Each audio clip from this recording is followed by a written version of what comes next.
Welcome to the Torah Suites Podcast, episode 15. I'm Mendel Berlin. So nice of you to join us. We are looking for a sponsor for this week, so if you're interested, please let me know. So, the Yetzer Hara and the Yetzer Tov, the good inclination and the evil inclination, were one day sitting and talking, and they said, why are we fighting all the time? Let's just break up territory. You get your territory, and I'll get my territory, and then we won't have to get into conflict so much. So they agreed, fine.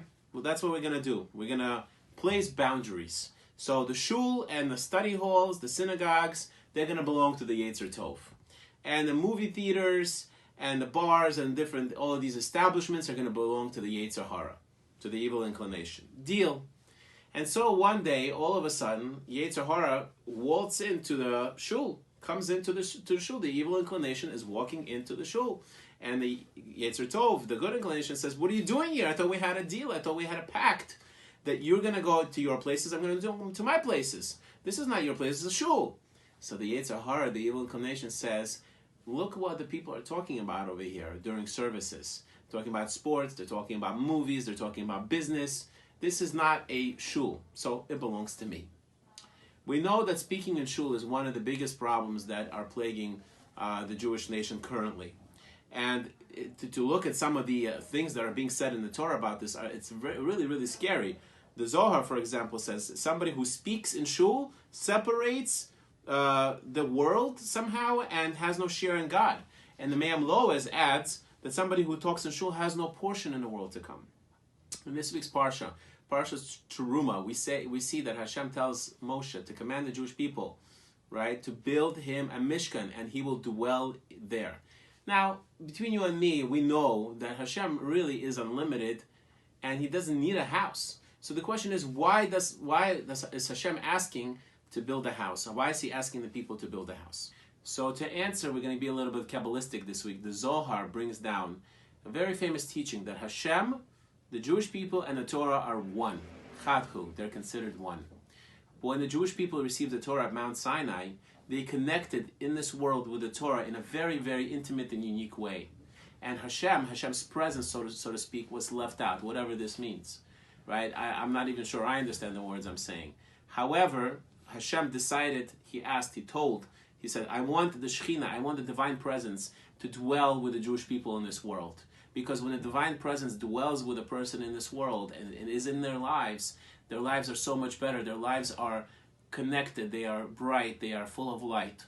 So he asked the Jewish people to build him a Mishkan so they could take. Really the process was not to give, it was a process of taking. Everything that the Jewish people were giving in the building of the Mishkan was really to take for themselves this connection with Hashem. So when somebody walks into a shul, which nowadays is called the Mikdash Ma'ad, the Gemara in Megillah explains that we don't have the Beit HaMikdash nowadays, we only have shuls, and they're considered the mini temples, they're considered the mini Beis HaMikdash. So somebody walks into that shul, and there's the connection, the opportunity to connect with God and to receive the divine presence. And instead of connecting with the divine presence, they're busy talking. In a certain way, they're ignoring and shutting God out of the picture. And that is a travesty beyond travesties, like no other. Like imagine you invite a rabbi or a big dignitary, somebody like a real big shot, and you don't talk to him. He's at the meeting, he's there with you, and you don't talk to him. That's what it feels like for us to invite Hashem into the Mikdash, into the Mishkan, into the temple, into the shul, and not speak to him. So speaking in shul is a very big problem, as we know, and we need to work on this because a lot of different sins happen because we speak in shul. Not only is it not good for us, it also distracts other people who are trying to daven, and it also teaches children that this kind of behavior is acceptable. So therefore, we should be very careful in choosing which shul we daven in, next to which people. If we're davening next to somebody who is a big talker, what do you expect to happen?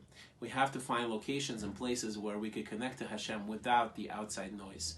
As someone once said so poignantly to somebody who was talking, he says to the person, if this is where you come to talk, if shul is a place you come to talk, then where do you go to daven? Where do you go to connect?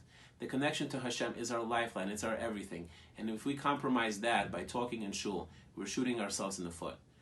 So that's been our podcast. Thank you so much for listening. If you're still interested in sponsoring, please let us know and we'll be sure to give you a shout out. Shabbat Shalom.